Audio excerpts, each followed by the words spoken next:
झूठ बोलते हैं तेजस्वी। देखिए, बिहार में जिस प्रकार से तापमान बढ़ता जा रहा है, उसी प्रकार से बिहार की सियासी तापमान भी बढ़ रही है। कारण यह है क्योंकि कुछ दिन पहले तेजस्वी प्रसाद यादव की एक रैली में जिस प्रकार से एक वीडियो वायरल होता है चिराग पासवान को लेकर, चिराग पासवान की मां के ऊपर जिस प्रकार से अभद्र बातें की जाती है, उसको लेकर चिराग पासवान ने भी अपनी बातें कही थी। लेकिन आज उन्होंने मीडिया को संबोधित किया, एक प्रेस कॉन्फ्रेंस किया। उस प्रेस कॉन्फ्रेंस में उन्होंने कहा कि जिस प्रकार से हम तेजस्वी प्रसाद यादव को हम अपना छोटा भाई मानते थे, लेकिन उनके सामने ही उस प्रकार का बयान लोग जिस प्रकार से बातें कह रहे थे, तो कहीं ना कहीं उन्हें एक्शन लेना चाहिए। और सबसे ज़्यादा अफसोस तो हमें तब होती है जब जिस प्रकार से उस बात को कवर अप करने की कोशिश की जा रही है तेजस्वी प्रसाद यादव से या उनकी बहन के द्वारा, वो हमें खास चोट दे रही है। क्या कुछ कह रहे हैं चिराग पासवान, वो पहले आप सुनिए। हमारे प्रदेश की एक बड़ी आबादी हमें अपना आदर्श मानती है। मेरे अपने कई ऐसे साथी हैं जो मुझे अपना आदर्श मानते हैं। तेजस्वी जी के भी कई ऐसे कैडर हैं जो उन्हें अपना आदर्श मानते हैं। क्या परंपरा रख रहे हैं हम उनके सामने, क्या एग्जाम्पल सेट कर रहे हैं। हमें ऐसे प्रेसिडेंट सेट करने की जरूरत है उन लोग के सामने, ताकि भविष्य में कभी इस तरीके की घटना को अंजाम देने के बारे में वो लोग नहीं सोच पाए जो हमें अपना आदर्श मानते हैं। पर ऐसे में हम लोग की खामोशी, और लिटरल खामोशी थी, वो बोलते मंच में भाषण दे रहे थे, झूठ बोलते हैं तेजस्वी।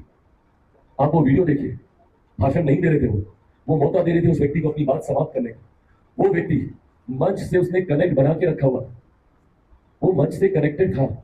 वहां पर उनकी पार्टी के एक और नेता जो मौजूद थे, उनका नाम ले लेकर वो बात कर रहा था, भैया भैया बोलकर उनको संबोधित कर रहा था। वो भैया भी उनके सामने हाथ जोड़ रहे थे। तो वो व्यक्ति मंच से कनेक्टेड था, प्रत्याशी उनकी उस दिशा में देख रही थी। ये तमाम बातें वीडियो प्रमाणित करता है। मैं कोई गलत नहीं बोल रहा हूँ, आप उसको रिवाइंड करके पॉज करके आप देखिए। ऐसे में बोलना कि हम भाषण दे रहे थे, कोई बोलती है कि भाई मंच में शोर हल्ला गाना बज रहा था, कुछ नहीं था भाई, खामोशी थी। उस व्यक्ति की आवाज स्पष्ट सुनाई दे रही थी। तो ऐसे में खामोश रहकर हम मौन सहमति दे रहे हैं ऐसे असामाजिक तत्वों की मानसिकता को, जो बिहार में माँ बहन बेटियों के अपमान को जायज मानते हैं।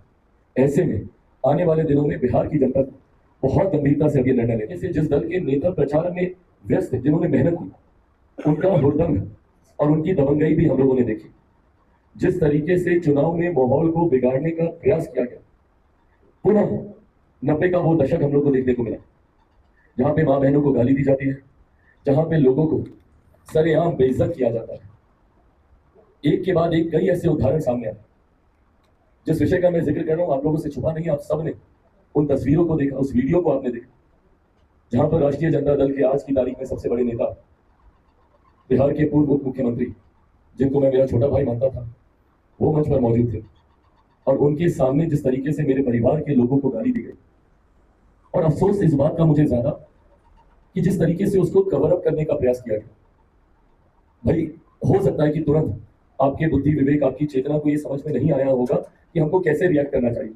हो सकता है कभी कभी इंसान के नेचुरल रिफ्लेक्सेस तुरंत काम नहीं करते, स्पॉन्टेनियसली क्या रिएक्ट करना है, नहीं करना है, नहीं वो रिएक्शन आता।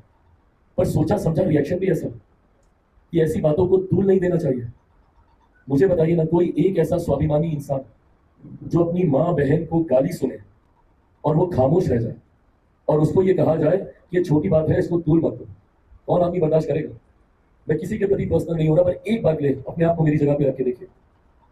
जब आप ऐसे ऐसे शब्द जो हम लोग बोल नहीं सकते, जो बिना बीप के आप लोग अपने चैनल पे दिखा नहीं सकते, ये शब्द एक बार सोचिए, अगर आपके परिवार के बारे में कोई बोले, खून नहीं खोलेगा।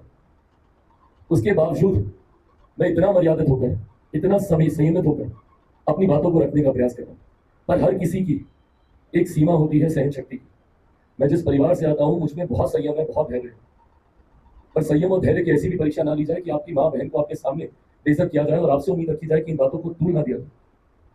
प्रतिक्रिया में कहा जाता है कि हमने सुना नहीं, लीपा पोती।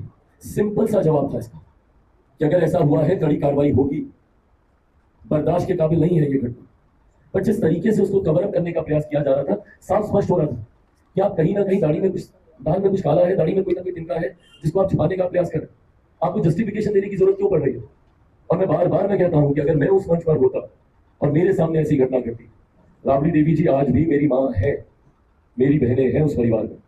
ये रिश्ता जिसको लेकर आप लोगों ने कई बार मुझ पर आरोप लगाया, इसी जगह पर बार बार आप लोगों ने मुझ पर कहा कि आप क्यों नालू परिवार के प्रति सॉफ्ट रहते हैं। क्योंकि मैं जिस परिवार से आता हूँ, रिश्ते निभाने हम लोग को सिखाया जाता है।